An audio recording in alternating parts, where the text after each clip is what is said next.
আল্লাহ তুমি আমার গুনাহগার উম্মতকে বাঁচাও। এই দুনিয়ার বুকে রব্বুল আলামিন সব নবীকে একটা করে দাওয়া মুস্তাজাবা দিয়েছেন, মানে যে দোয়া করলে কবুল হয়ে যায় সাথে সাথেই। দুনিয়ার সব নবীরা ওই দোয়াটা দুনিয়ায় করে ফেলেছে।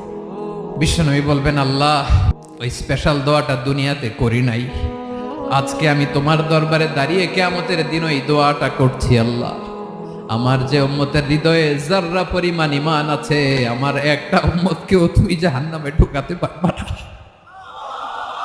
বিশ্বনবী পাগলের মতো একবার হাউজে কাউসারে যাবেন, একবার সিরাতে যাবেন, একবার পুলসিরাতের দিকে, একবার হাউজে কাউসারের দিকে পাগলের মতো দৌড়াতে থাকবেন, তার কোন গুনাহগার উম্মত যাতে জাহান্নামে ঢুকে না যায়।